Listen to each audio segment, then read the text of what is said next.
Iran found the missing piece of puzzle for its military power. For decades, Tehran's Air Force has been a museum. F-4 Phantom from Vietnam, F-5 Tigers from the 60s, and F-14, which is retired. Nearly 300 fighters, but mostly not suitable for modern wars. Against Israeli F-35s, US carrier groups, and modern air fleet of their neighbors, Iran always lacked a modern air power. Hello everyone, and welcome to our new episode. But this year, something changed.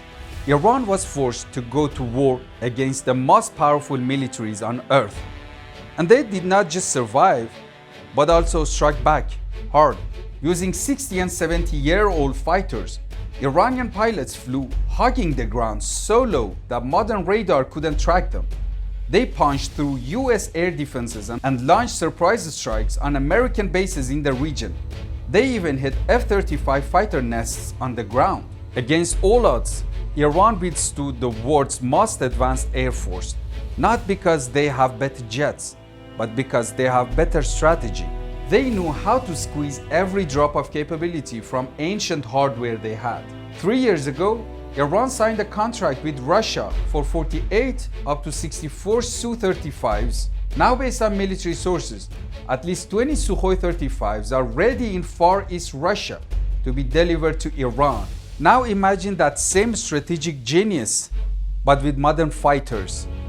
I mean, aside from those terrifying ballistic missiles and drones, now they can have also a modern, capable air fleet. Here is the Su-35. This is a twin-engine, super maneuverable, multi-role fighter. It's not a dedicated bomber. It's an air superiority battle-proven beast that also destroys ground targets and ships. In a dogfight, its engines let it pull off moves that defy physics, cobras, bells, impossible turns. But it doesn't need to get close. Its radar can detect enemy aircraft from 400 kilometers away, track 30 targets, and engage 8 at once. Su-35 can carry 8 tons of weapons, air-to-air missiles, anti-radiation missiles to kill radars, and glide bombs for ground strikes.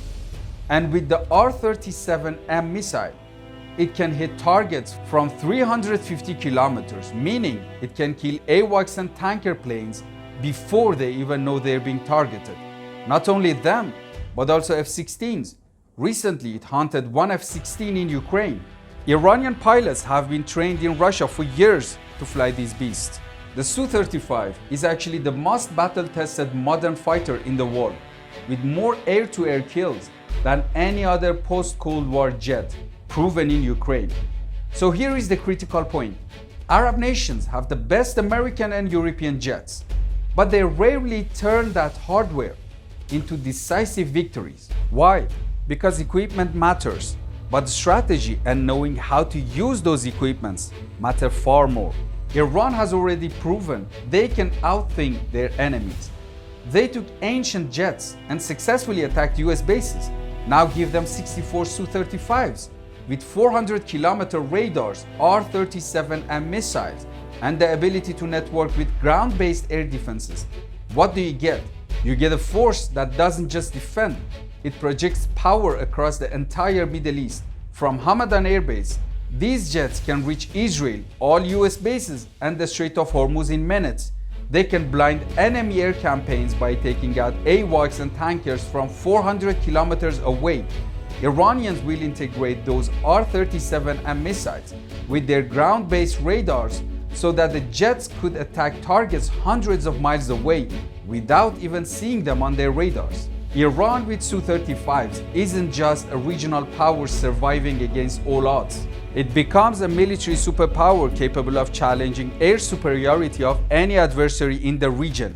The missing piece of puzzle is finally found. But will these jets arrive in 2026? And how will Israel and the US respond when the most battle-tested fighters of the modern era enters Iranian service? Drop your take in the comments and subscribe, because when these jets touch down in Iran, you'll want to be the first to know.